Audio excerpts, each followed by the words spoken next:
Selamat pagi, selamat siang, selamat sore, selamat malam, sahabat guru sekalian. Salam jumpa kembali di part 2 materi kita tentang Google Classroom. Baik, di bagian ini kita akan mempelajari fitur-fitur dari Google Classroom. Baik Bapak Ibu, sebelum kita mulai, kita pastikan dulu untuk membuka Google Chrome kita. Selanjutnya kita klik di bagian tanda titik 9 sebelah kanan atas layar Google Chrome ini. Kita klik, kita cari simbol Classroom, kita klik di simbol Classroom. Tunggu beberapa saat. Baik Bapak Ibu, kita sekarang sudah memasuki halaman Classroom kita. Di sini ada satu kelas yang sudah saya buat terlebih dahulu, yaitu kelas kita, yaitu kelas latihan Google Classroom SMAK Suradikara ND dengan kode kelas GXBBU74.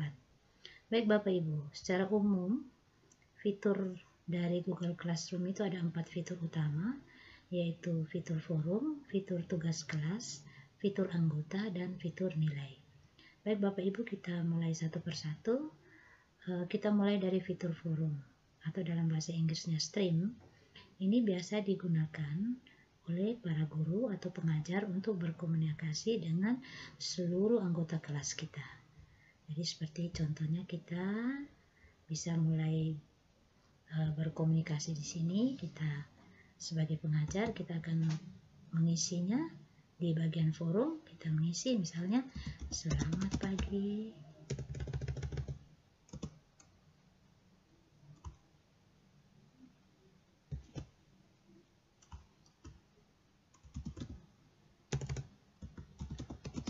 Pagi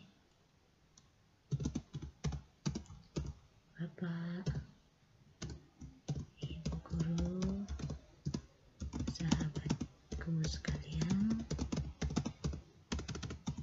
selamat berjumpa kembali.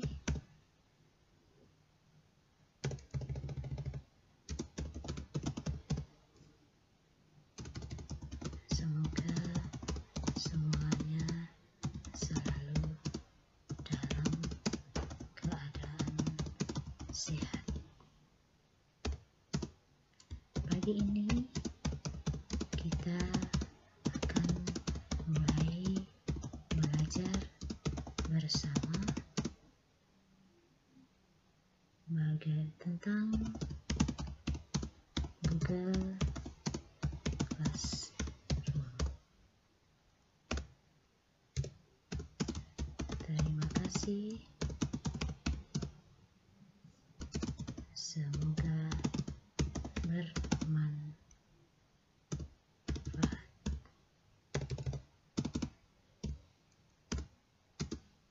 Baik, selanjutnya kita lihat di bagian atas ya, ini kiriman kita yang akan kita ketik di forum ini akan kita berikan kepada semua siswa kita atau semua pelajar kita atau semua peserta didik kita. Jadi cara kita berkomunikasi di forum ini sama seperti kita menggunakan media sosial seperti WA atau Facebook. Jadi caranya seperti itu. Kemudian jangan lupa kita sebelum kita posting mungkin kita akan menambahkan sesuatu. Misalnya kita akan menambahkan file atau menambahkan link atau menambahkan video. Silakan bisa ditambahkan di sini sebagai penunjang atau pendukung komunikasi kita dengan peserta didik atau dengan siswa kita. Nah, setelah itu jangan lupa kita klik posting. Setelah kita posting, otomatis komunikasi kita ini akan langsung diterima oleh siswa kita di emailnya atau di notifikasi classroomnya. Selanjutnya kita akan coba lihat di fitur kedua, yaitu tugas kelas. tugas kelas atau classwork ini kita gunakan untuk membuat tugas atau pertanyaan atau membuat kuis dan lain-lain sebagai sarana utama yang mendukung proses pembelajaran kita. Untuk membuat tugas kita bisa klik di tanda plus di sini, kita bisa buat tugas, bisa buat tugas kuis, bisa buat pertanyaan, kemudian kita bisa menyediakan bahan ajar di bagian materi, dan bisa juga menggunakan kembali postingan yang terlebih dahulu yang sudah kita buat dulu, atau kita memilih topik-topik khusus. Baik Bapak Ibu, itu untuk bagian tugas.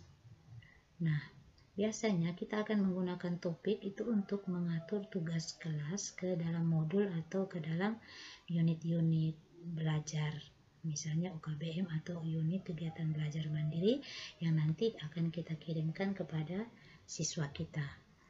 Baik Bapak Ibu, selanjutnya kita lihat fitur ketiga, yaitu fitur anggota. Baik, di fitur anggota di sini ada bagian guru. Nah, guru ini secara otomatis karena kita yang membuat kelas, kita yang membuka kelas, maka akun kita akan langsung dimasukkan sebagai guru. Di sini sangat terbuka kemungkinan kalau kita mau menambahkan pengajar lain misalnya. Nah, tinggal kita klik di tanda tambah, kita undang pengajar lain untuk kita berkolaborasi bersama untuk menjadi pengajar di classroom ini. Misalnya kalau dalam latihan ini saya bisa undang pengajar, misalnya Ibu Kristina Yohana Dewi dan Pak Ambrosio Sewe sebagai pendamping. Sekaligus kita bertiga berkolaborasi untuk melatih dan membantu Bapak Ibu guru sekalian agar lebih mahir lagi menggunakan Google Classroom sebagai salah satu platform LMS kita untuk belajar online dari rumah untuk siswa-siswi kita. Nah, di bagian yang kedua itu tertulis siswa. Nah, di siswa untuk menambahkan anggota dari kalangan siswa kita punya dua cara. Bisa melakukan undangan atau kita berikan kode kelas kita kepada anak-anak melalui grup belajar atau grup WA. Selanjutnya mereka akan join atau bergabung sendiri ke dalam kelas kita. Baik, selanjutnya Bapak Ibu kita lihat fitur yang keempat, yaitu fitur nilai atau gradebook atau buku nilai. Nah, karena belum ada siswa yang bergabung di kelas ini, maka kita belum melihat adanya buku nilai di sini. Nanti setelah kita menambahkan siswa atau ada anggota siswa di dalam kelas kita, baru nanti buku nilai atau gradebooknya bisa kelihatan. Baik Bapak Ibu, demikian ulasan singkat kita dan tentang fitur-fitur yang ada pada Google Classroom dengan menggunakan kelas contoh latihan Google Classroom.